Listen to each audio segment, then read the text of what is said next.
Des maths à tous et bienvenue dans Révéler vos talents, le podcast au service de votre performance. Et cette année, pour Noël, j'ai décidé pendant tout le mois de décembre de vous proposer un format un peu spécial, un calendrier de l'Avent podcast. Alors, comme tout bon calendrier de l'Avent, je vous donne rendez-vous chaque jour pour découvrir une nouvelle histoire, un nouvel outil de la préparation mentale, des anecdotes de managers ou de sportifs de haut niveau, des surprises audio à écouter. Un seul objectif, vous faire voyager jusqu'à Noël et vous inspirer pour révéler vos talents. J'espère que ça vous plaira. Ici Christelle Blandin, je vous envoie une bonne dose de motivation. Ces petits démons, ceux dont on a parlé hier, ces pensées parasites, d'où viennent-elles ? Se concentrer, avoir accès à ses sensations, à son talent, c'est le pain quotidien des sportifs, mais reste la hantise de perdre ses moyens, voire de craquer sous la pression. Les mauvaises pensées, vous savez, ces petits démons qui envahissent l'esprit, qui engendrent le doute, qui affolent le corps, qui provoquent l'hésitation fatale, vous font sortir du match, et tous les compétiteurs, tous les sportifs, les connaissent bien ces petits démons. Même s'ils ne savent pas toujours les identifier, on sait qu'ils sont là. On va parler maintenant un petit peu plus. Tiens, mes mauvaises pensées ont encore été là au moment crucial. Vous savez, le dernier trou au golf, le penalty, le dernier tour de piste, la balle de match au tennis, une finale tant rêvée et tant attendue. D'où ils viennent ces petits démons ? De problèmes non résolus, de conflits intérieurs qu'on n'a pas su ou qu'on n'a pas vu et qu'on n'a pas pu régler. Les problèmes trouvent leur origine dans le passé, mais ils remontent régulièrement à la surface. Ils peuvent ressurgir à tout moment, telle une plaie jamais cicatrisée. Les pensées n'ont pas toutes la même importance. Il y a des pensées plus ou moins graves, plus ou moins profondes, et on peut dire qu'il existe des petits démons lourds et des petits démons classiques. Alors ceux qui sont lourds sont déjà issus de votre enfance, le sentiment d'infériorité ou de culpabilité, manque d'estime de soi, la honte et l'humiliation, l'anxiété, le traumatisme d'autant plus enfui ou alors refoulé même, qui ont pesé lourd pendant votre enfance. Les souvenirs inconscients du coup de ce problème non résolu, qui pourront faire perdre ses moyens à un sportif, à un athlète, le faire douter, le faire craquer, voire lui interdire de réussir. Vous savez, notre réussite, elle plaît pas à certains des personnages que nous avons à l'intérieur de nous-mêmes. Une partie de nous peut s'y opposer. Vous savez, vous avez envie de gagner et pourtant, il y a quelqu'un qui s'y oppose, et celui qui s'y oppose, c'est pas l'extérieur, c'est bien ce qui est à l'intérieur de vous. Alors dans ce cas-là, quand il faut mettre son mental en veilleuse, vous comprenez bien que c'est impossible. Les démons sont trop forts, les petites voix sont trop fortes, et ces conflits ne seront résolus que par un travail psychologique en profondeur que vous pouvez entamer avec l'aide d'un psychologue. Les démons lourds sont en général le rappel d'événements dont on ne s'est jamais consolé. Voilà, si vous avez vécu un deuil familial par exemple, qui met en cause la fratrie, la maladie ou le malheur d'un proche, il peut s'agir aussi de messages ancrés en soi-même. Et puis vous savez, il y a ces petites phrases assassines, répétées tout au long de votre enfance. Pour qui tu te prends, tu n'y arriveras jamais, tu seras jamais assez fort, tu finiras mal. Oula, certains jugements aussi. Comme ton frère est tellement plus doué que toi, regarde ta sœur, regarde les autres comme ils sont meilleurs que nous. Ou des non-dits qui engendrent des culpabilités profondes. T'as pas le droit de dépasser ton père ou ton milieu. Tu viens d'un milieu modeste, tu pourras pas aller plus haut, t'as pas le droit. Ou bien on a vraiment tout sacrifié pour toi, mon chéri. De tels problèmes qui sont dus à l'histoire familiale, à l'éducation. Et parfois ça remonte beaucoup plus loin que vous et moi. Ils sont souvent en tout cas très lourds à porter. Ils vont éveiller chez certains la peur de gagner, la peur du complexe, et puis chez d'autres la culpabilité. Du coup, ils peuvent empêcher vous, l'athlète, le sportif, de s'imaginer digne de prendre la place de vainqueur, de soulever la coupe, ou de s'autoriser à battre même les meilleurs. Même quand la domination est évidente, souvent, au dernier moment, vous pouvez entendre cette petite voix. Elle peut venir accabler et vous souffler dans l'oreille. Renonce à occuper une place qui n'est pas la tienne. T'en es pas digne, c'est pas toi. Ces pensées, elles sont inconscientes, bien évidemment. Elles n'apparaissent jamais aussi clairement que ce que je suis en train de vous donner là. Mais par contre, elles se traduisent sur le terrain par des doutes, des blocages, des freins qui empêchent et qui semblent surgir, en tout cas, soudainement. Certains joueurs, certains sportifs ont le sentiment aussi d'être envoûtés, de rester toujours à la deuxième place.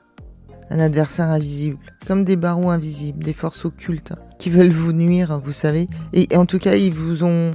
Voilà, et vous avez beau tout faire et vous restez quand même toujours le deuxième. Donc on peut comprendre que dans ce sentiment d'impuissance, on peut voir une malédiction.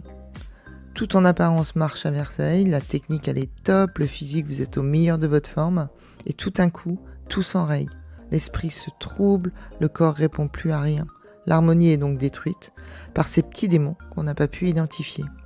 Il faut payer une dette dont on ne connaît pas l'existence. Et puis il y a les démons classiques. Ce sont des démons qui sont davantage reliés à l'activité et à tout ce qui s'y rapporte. Même s'ils ont aussi un rapport avec le passé, il s'agit de conflits plus communs, inhérents à la vie, aux relations humaines et bien sûr à la compétition. Contrairement aux démons lourds, ces vieux démons transmis avec l'héritage et l'histoire familiale, les démons classiques naissent en cours de route. Ceux-là, on a davantage et on a l'avantage de mieux les voir venir. Et on pourrait plus facilement les dominer. Vous savez, ces démons dépendent en partie de la qualité de la préparation. Ils incarnent des lacunes du plan, un manque de rigueur ou de concentration, un manque de courage, un caractère qui abandonne facilement, une attitude aussi négative, l'incapacité à maîtriser vos émotions, le sentiment d'avoir triché dans sa préparation, un problème relationnel, le poids des autres, etc. On parle aussi du démon de la culpabilité, qui, vous inquiétez pas, il va venir quand l'importance de l'enjeu va se faire surgir et il va faire venir vos faiblesses, comme si vous saviez secrètement coupable et que votre démon venait juste rendre justice en vous rappelant que vous ne méritez pas de gagner. Le démon de l'ambiguïté va vous pousser à vous mentir à vous-même.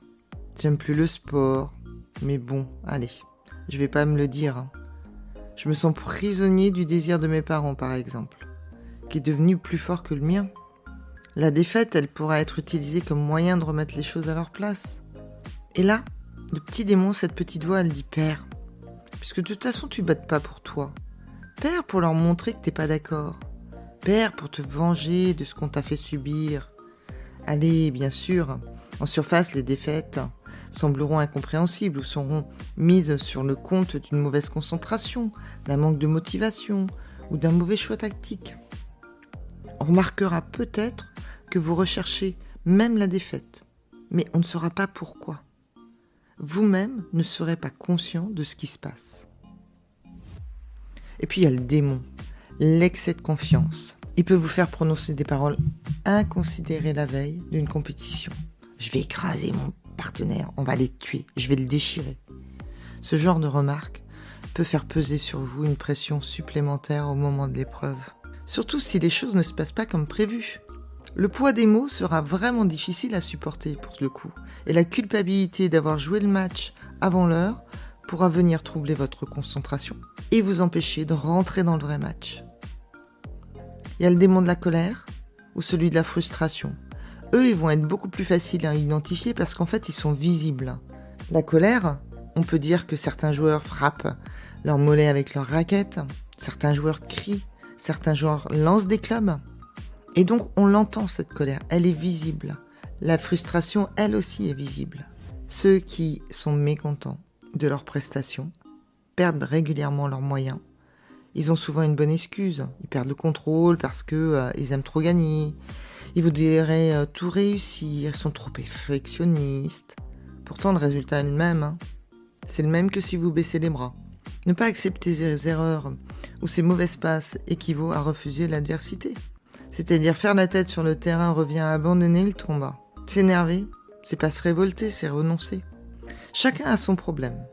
Vous reconnaîtrez facilement les démons qui vous habitent. Le démon de la distraction, de la peur de gagner, d'un trop grand respect pour l'adversaire, de la fébrilité, etc. C'est bien eux qu'il faut libérer. Il faut se libérer, c'est bien d'eux qu'il faut se libérer. D'eux qu'on s'allège quand on dit « là, je me suis lâché, j'ai joué libéré ». N'est-ce pas l'idée de liberté qu'on ressort le plus souvent de la bouche des sportifs ? Comprendre son problème est précisément le premier pas du coup vers votre liberté. Cet épisode vous a plu ? Eh bien, bonne nouvelle, On se retrouve très bientôt avec un nouvel invité. En attendant, si vous souhaitez continuer à être l'architecte de votre réussite, rejoignez la communauté K Mental et Performance sur Instagram, Facebook ou www.mentalesperformances.bzh. N'hésitez pas à nous partager votre expérience et vos retours. Merci, Kenavo.